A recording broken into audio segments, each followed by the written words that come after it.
All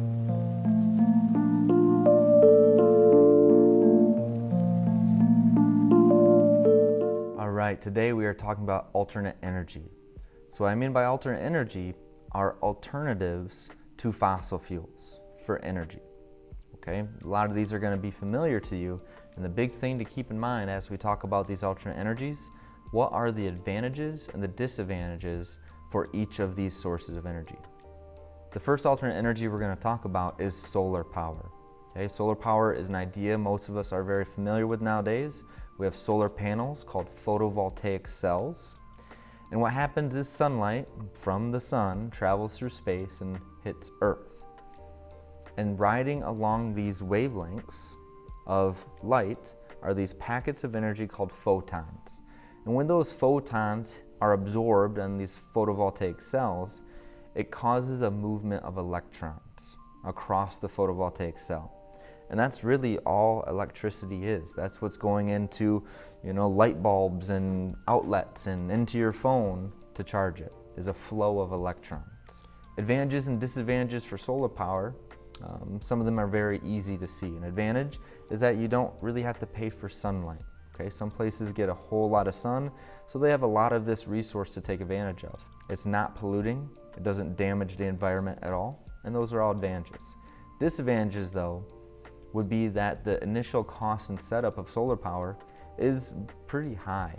Okay, that's why it's not on every single roof in America yet, is because that initial cost is very steep. Other disadvantages are just weather. Solar panels, they still produce electricity even when it's cloudy. They're just not as effective. And if you think about covering maybe the roof of the school with solar panels, it snows here in Michigan. So those solar panels would be covered by snow, even if it's temporarily, some of the time. The next alternate energy is the only alternate energy we're going to talk about that's not renewable, and it's nuclear power. It's not renewable, it's not a renewable source of energy because it's based on a mineral, uranium-235, that we dig out of the earth. Once we use up all of the uranium, there's no more for us to use, so it is not renewable. The way nuclear power plants work is based off a chemical reaction, okay, a chain reaction with uranium-235. And what happens is we cause that uranium atom to become unstable by shooting a neutron at it. And that uranium will break apart, releasing heat energy and 5 additional neutrons. Those 5 additional neutrons will hit 5 more uranium atoms. Each of those 5 release 5 neutrons each, and this process just very rapidly expands, and that's why we call it a chain reaction. It happens stronger and faster every single time. Okay, the real goal of this is to produce heat, and that heat is used to boil water into steam. That steam will rise and it will spin a turbine that's connected to a generator that will then produce the electricity. Okay? And yes, this is the chemical reaction that causes explosions and bombs. So why do our nuclear power plants don't explode every time they turn them on? And that's because there's these neutron absorbing rods that we lower into the reaction. So if we can control the amount of neutrons flying around in the reaction, we can pretty much control the explosion and keep it from destroying everything and calm it down and tame it to just producing heat. The advantages are that it has a really high energy output. Nuclear power plants can produce a lot of energy day and night every single day of the year. Disadvantages, though, there's quite a few. Okay, first of all, the cost of building a safe facility, because again, if it's not safe and not built the right way, you're going to have an accident, which has happened before. And again, this is the same process, this chemical reaction that produces bombs. So it has to be done the right way, has to be very carefully monitored. Besides just the potential accident that could take place, you also have to be concerned with disposing of the waste, nuclear waste. And the waste we're talking about sometimes is the neutron absorbing rod. They can't absorb an unlimited amount of neutrons, so they have to be replaced.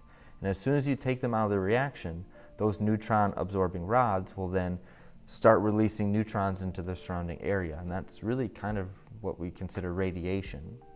So our best idea to dispose of these rods is to pretty much just dig a big hole and put them in there for 10,000 years. Like, that's not joking, like thousands of years until they're safe.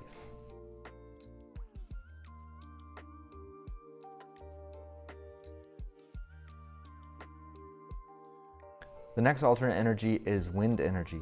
And you have probably seen one of these giant wind turbines sometime in your life driving along the highway. I know here in Michigan, up in Ludington, that area, if you look off to the side of the road, off in the distance, surrounded by trees, you'll see these giant windmills. And the idea is that the wind spins the blade, which is connected to a generator that produces electricity. The advantage of wind energy is that it's, again, you don't have to pay for it. You don't have to pay for wind that blows across your land. And it's not going to cause any sort of pollution to the air that passes near the fan blade or anything like that. So it's clean. You can kind of consider it free. And there are really some places that do have a lot of wind in our country. Disadvantages though, the initial cost and setup of enough of these windmills to produce enough electricity to actually have an impact, that's a very big cost. So the initial setup and then continual maintenance of these turbines is definitely an expense. Another thing people have to consider, and it's really a disadvantage, is the noise pollution. Okay, these giant fan blades cutting through the air, the gears, the turning, the mechanical noise that they make, it's very loud. So you don't want to live near one of these. So finding a land area full of windmills and wind and no people, uninhabited, it's kind of hard to find land area like that. Next we have hydroelectric dams. This is the Hoover Dam. So you have water held in a reservoir, like a lake, behind a dam. And that water is allowed to travel through the dam, and as it travels through the dam from upstream to downstream, it passes a turbine. And that turbine will spin as the water passes by it, and that is connected to a generator that produces electricity. And then the water goes through the other side of the dam downstream. Advantages are that it can produce a lot of energy. Again, day or night, you're producing electricity. As long as water is flowing through the dam, you'll have electric. Another advantage is that it does not pollute the water as it travels through the dam, and there's nothing released into the air like fossil fuel burning does, so it's really considered non-polluting. Disadvantages though are that dams have a finite lifespan. So what I mean by that is that they're not going to last forever if they're not maintained. And it's all about sediment deposit. You're taking a flowing river that's carrying sediment and you're putting a wall up and stopping that water. When the water stops in the reservoir, it drops all of the sediment it was carrying. And so that sediment builds up at the base of the dam, and if it deposits so much sediment, it might fill up the internal workings of the dam. It might clog it up, so water is no longer passing through the dam, it's no longer producing electricity. So that means you have to dredge out the sand, you have to pull it back, you have to pull it out of the reservoir, and that all costs money. Another disadvantage is downstream erosion. After water drops all of its sediment on the reservoir side of a dam, it travels through the dam, and then as it flows downstream, now it's clean water with no sediment. And as it starts picking up speed, water wants to carry as much sediment as it possibly can. So it causes a lot of downstream erosion. And sometimes that can damage farm fields or cities or have a human impact that wasn't planned. Our next alternate energy is geothermal energy. And if you break that word down, you can kind of see what's happening here. Geo is earth, thermal is heat. So we're talking about energy that really focuses around hot rock layers. And in these hot rock layers, underground, usually heated up by a nearby source of heat like magma, okay, those hot rock layers have water in them. And since the rocks are hot, the water gets hot, and it gets several times the temperature of boiling water. And it's held as water because of pressure. All of the rock layers above it, squeezing it keeps it a liquid. But what we do is we drill down into that hot rock layer and we release that pressure. And as soon as we drill down to that hot pocket of water, it instantly flashes over to steam. And that steam expands and it looks for a way out, which is the hole we just drilled. So geothermal energy takes that expanding, escaping steam and we force that steam to turn a turbine that's connected to a generator that produces electricity. Advantages of geothermal energy is, again, it's not really polluting. There are some greenhouse gases that do escape with the steam from these pockets under the ground, but it's nowhere even close to the amount of greenhouse gases that fossil fuel burning releases. Disadvantages though, these pockets of steam, they run out. They don't last forever, meaning you have to pick up all of your equipment and move somewhere else. The steam doesn't run out forever though. All you have to do is kind of put a cork in this drill hole, move all your equipment, and just wait for rain to infiltrate the soil, fill that rock layer back up. That water eventually will heat back up because of the nearby source of heat, maybe some magma. And then you can go back to that drill hole, release that cork, and you have steam again. So this one is still renewable. It just takes some time between the drill holes. Our last alternate energy is tidal energy. So this is using the tides on the ocean and a bay. And what they do is they put a dam across the bay.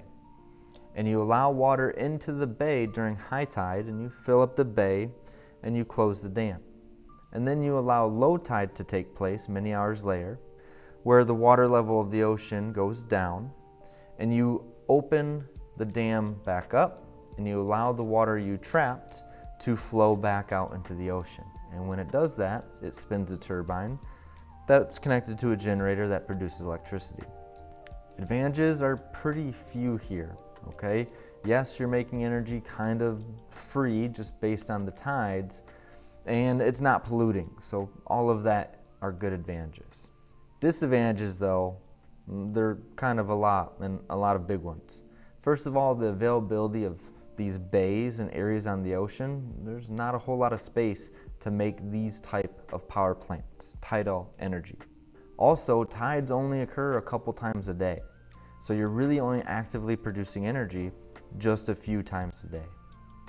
And if you ask me, I think this is probably one of the weakest of our alternate energies. It's a very particular area that could do this, and I guess if you live in an area on the ocean that has a bay, you might as well throw up one of these tidal energy plants. But anywhere else, it's not going to be very helpful. All right, that's it for alternate energy. Please make sure you're filling out your notes. And if you have any questions, just like always, make sure to ask. Thanks.